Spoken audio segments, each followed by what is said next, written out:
안녕하세요. 스투스투와 함께하는 신나는 동영상 연력학 제1법칙의 실제들을 살펴보도록 하겠습니다. 간단하게 연력학 제1법칙을 좀 정리하고 들어가 보도록 할게요. 연력학 제1법칙은 결국은 에너지 보존 법칙이다 라고 했죠. 그래서 어떤 기체 혹은 물체가 가진 에너지의 변화는 어떻게 외부에서 작용한 혹은 외부로 빠져나간 이런 열적 상호작용의 양과 그 다음 역학적 상호작용의 양을 고려해서 내부 에너지의 변화를 얘기할 수 있다. 그래서 이렇게 식으로 쓰면 나타난다라고 했죠.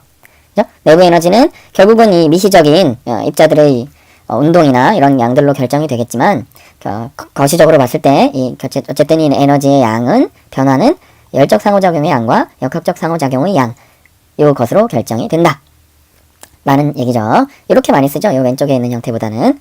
그런데 이 열적 상호작용의 양, 즉 열량과 일의 양은 경로에 따라 달라진다. PV도를 그렸을 때 아래의 면적이 1의 양에 해당된다.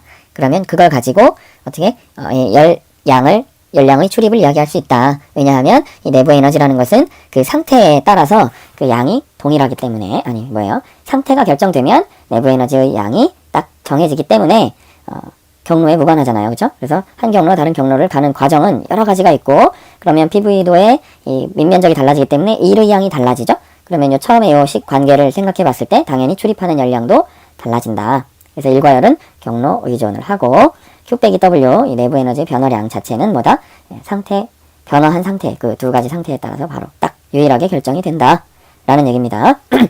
넘어가기 전에 이 얘기를 조금만 더 해보고 갈게요. 그러면 이 내부 에너지라는 것은 결국 거시적으로 보이는 이 역학적 운동은 우리가 고려하지 않는다는 거예요. 그럼 결국 이제 일의 양의 영향을 받기는 하지만 그 에너지 자체는 결국 뭐예요? 열적 상호작용과 관계가 굉장히 있을 거다라는 생각을 좀 할 수 있을 것 같고요. 그렇게 생각하면 역학적 상호작용 즉 압력이나 부피 이런 거랑은 상관이 없고 결국은 열적 상호작용을 하게 만드는 원인인 이 온도에 의해서 내부 에너지 양이 결정될 것이다 라고 생각해 볼 수 있을 것 같습니다. 물론 이걸 제대로 밝히려면 기체 분자 운동론이나 이런 이 깊이 있는 좀 더 이 근본적인 이론이 필요하지만 내부 에너지는 결국은 밖으로 보이는 역학적 에너지가 아니니까 열적 상호작용에 의한 거에만 그 크기에 영향을 받을 것 같다. 그러니까 온도에 의해서 내부 에너지가 결정될 것이다 라고 생각할 수 있을 것 같습니다. 이 가장 좀 특이한 과정 중에 하나인데 연력학적 과정에서 단열 과정을 먼저 얘기해 볼게요. 그러면 우리 항상 요 식을 써놓고 시작하면 좀 더 관계가 명확하게 들어오겠죠. 개와 환경 사이에 열 교환이 없는 것을 단열 과정, 열이 차단된 과정이다 라고 하는 거죠. 그러면 Q 값이 0이라는 거예요. 출입한 열량이 없어. 그러니까 어떻게 돼? Q가 0이 되고 DU, 내부 에너지의 변화는 외부에 해준 일의 양, 그 값하고만 관계가 될 것이다. 등호 관계가 성립하죠. 마이너스가 있다는 건 외부에 해준 일의 양으로 이 W를 정의했다라는 얘기죠. 변화가 매우 빠르게 일어나면 온도에 따라서 출입하는 이 열량이 거의 없겠죠. 그래서 빠르게 일어나면 근사적으로 단열 과정이라고 합니다. 이 카르노 사이클의 단열 과정이 나오죠. PV도를 그린다고 하면 이렇게 두 개의 등온 과정 사이에 단열 과정에 이렇게 두 개 들어가 있는 이런 순환 기관을 뭐라고 해요? 카르노 사이클이다 라고 하죠. 요거에 대해서는 나중에 직접 해보시면 되겠죠. 사실은 아주 단순합니다. 그죠? 요 등온 과정에 출입하는 열량과 1, 그 다음 요 단열 과정에서 출입하는 열량과 1. 요거를 계산해보면 실제로 이 카르노 사이클에 대한 것들을 파악할 수 있을 거예요. 근데 어쨌든 단열 과정은 1의 양과 내부 에너지 변화량이 결국은 크기가 동일하다. 부호는 너무 신경 쓰지 마세요. 그때그때 여러분 생각하시면 되니까. 두 개의 값이 크기가 동일하다 라는 것이 단열 과정의 특징이다. 이걸 가지고 이제 단열 과정의 PVT의 관계들을 구할 수가 있죠. 요거는 이제 뒤에 한번 실제로 계산을 해보도록 하겠습니다.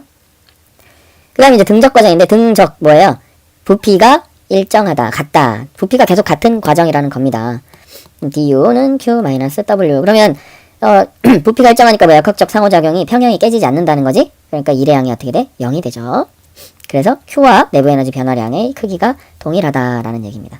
즉 열량이 들어오면 그만큼 내부 에너지가 그대로 증가, 열량이 빠져나가면 그대로 내부 에너지가 감소한다 이런 얘기죠. 그래서 열의 이동이 내부 에너지 변화량을 결정한다는 겁니다. 그렇죠? 그래서 온도 차이가 나면 열량이 들어오거나 나가면서 그대로 내부 에너지 변화량이 결정된다 라는 거. 이건 이제 이상기체의 상태 방정식 가지고 보면은 결국은 온도를 구할 수 있고, PV를 알면 온도를 구할 수 있고, 그에 따라서 내부 에너지 변화량을 구할 수 있다. 일회양이 0이니까 이것도 좀 괜찮은 과정. 그러면 결국은 우리가 실제로 이 연력학적 과정을 이용할 때는 어떤 경로로 가든 연력학적 과정을 거쳐서 다시 돌아오는 이 순환 과정을 사용하죠. 열기관에서는. 어쨌든 이게 다시 돌아와야 또 다시 이걸 쓰고 이렇게 하는 거죠. 그래서 이 순환 과정은 처음 상태하고 최종 상태가 똑같으니까 결국은 뭐예요? 내부 에너지 변화량은 0이다. 왜? 내부 에너지는 상태 함수니까요. 그죠? 그래서 내부 에너지 변화량이 없어요. 그러니까 이 과정 동안에 해준 일회양과 그 다음에 뭐야? 출입한 열량이 크기가 같다. 이런 뜻입니다. 외부에 해준 일회양과 들어온 열량이 동일하다. 외부로부터 받은 일회양과 외부로 빠져나간 열량이 똑같다. 라는 거죠. 이 Q도 빠져나간 열량이냐 들어온 열량이냐 이렇게 규정하면 부호가 달라질 수도 있어요. 보통은 들어온 열량으로 사용하니까 하기는 하지만요. 자, 그래서 Q와 W가 동일하다. 언제? 순환 과정일 때. 결국은 이 DU는 Q 빼기 W 이걸 이용해가지고 우리가 생각하면 다 이런 과정들이 나온다. 뭐 이런 과정만 있는 건 아니죠. 실제로는. 그렇지만 그것으로 우리가 이 연력학적 과정을 생각할 수 있다. 라는 겁니다. 그래서 자잘하게 이런 등온, 단열 이런 거 계산하지 않아도 결국은 이 출입한 열량과 일회양은 동일하다라는 것 가지고 또 많은 것들을 우리가 예상하고 통제할 수 있죠. 에너지 보존 가지고, 아니 역학적 에너지 보존 가지고 우리가 역학 문제들을 쉽게 해결했던 것처럼 큰 이제 그림, 통찰을 제공할 수 있다. 라는 겁니다. 자, 그러면 다음 등온 과정을 살펴볼게요. 온도가 일정한 하게 같은 과정입니다. 그러면 아까 얘기했지만 내부 에너지는 어때요?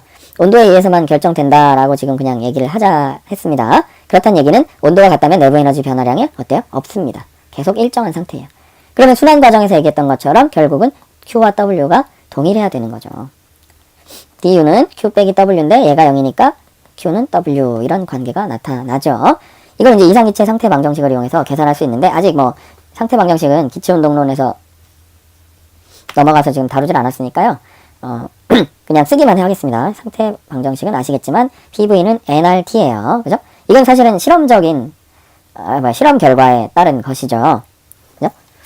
그래서 사실은 기체운동론을 다루기 전에도 쓸 수는 있지만 그냥 뭐 지금 그냥 자세하게 다루지 않고 요거 식만 해서 써보도록 하겠습니다. 온도가 일정해요. 그럼 일회양을 구하면 이제 Q를 구할 수 있다라는 거죠. 등온 과정은 일회양을 통해서 출입한 열량을 우리가 알 수 있다. 라는 과정입니다. 그러면 이제 결국은 일회양을 구하면 열량을 구할 수 있는데 PdV겠죠? VI, VF, 처음 V, 부피, 나중 부피까지 적분을 하는 거죠. 아이고. 그러면 이제 P를 적분해야 되는데 P랑 V랑 변수가 다른 거잖아요. 그죠? 그래서 이 상태 방정식을 이용해서 V분의 nRT, dV 이렇게 변환해 주는 거죠. 그런데 T는 어때요? 등온 과정이니까 상수입니다. R도 상수고 n도 상수예요. 그럼 어떻게 하면 돼요? nRT V분의 1을 적분하면 됩니다.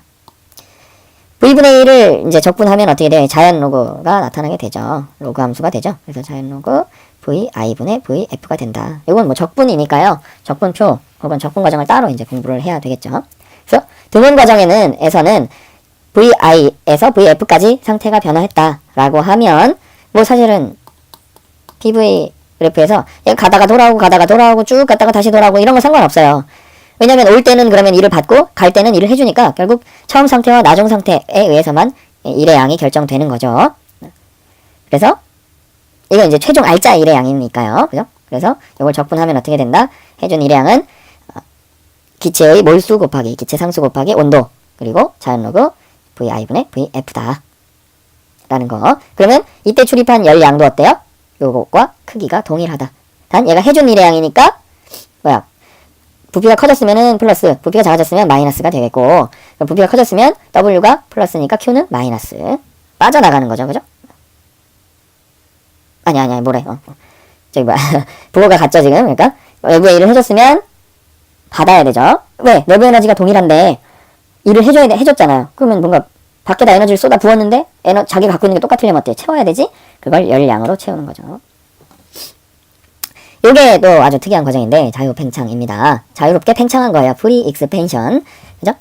이렇게 단열된 고정 용기 안에 한쪽에만 이렇게 가둬놓고 나머지는 이제 바쿰, 뭐예요? 진공이죠. 그리고 막고 있다가 열을 뭐 푹 빼거나 갑자기 슉 녹아서 사라지거나 어쨌든 없어졌어요. 그럼 어떻게 돼? 일로 샥 오겠죠? 여기는 이제 너무 꽉 차 있으니까 빈대로 막 갑니다. 그럼 순식간에 샥 가겠죠? 얘가 엄청 빠르니까요. 그래서 자유팽창입니다. 여기서 막고 있는 애들이 없어. 스크럼을 짜고 있지 않으니까 쭉 갑니다. 그래서 자유팽창. 이때는 외부에서 열도 없지, 방해도 없지, 그러니까 Q는 0, 단열 과정이죠. 그 다음, 여기 막고 있는 벽, 방해꾼들이 있어요, 없어요? 없죠. 그러니까 W는 어떻게 될 거냐? 그리고 내부 에너지는 어떻게 될 거냐? 결국은 막고 있는 애도 없고, 외부로부터 열의 출입도 없는 용기 안에서 일어나는 거예요. 그러니까 내부 에너지는 어떻게 되겠느냐?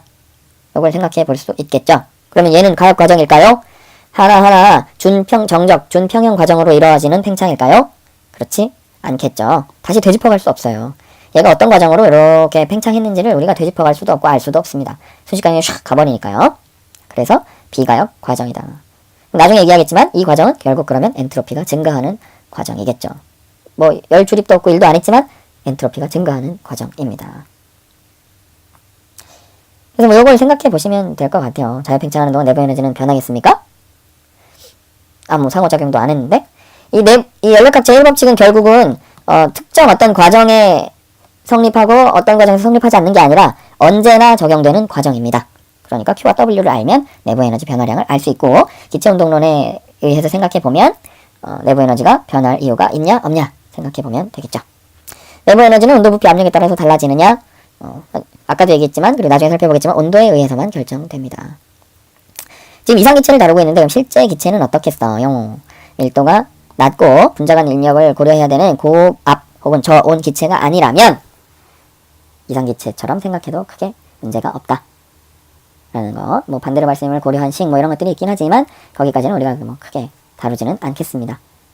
그리고 다음에 이제 그러면 이 PVT 이런 것들이 결국은 근본적으로 어떤 현상으로 인해 나타나느냐 기체 운동론에 대해서 살펴보도록 하겠습니다.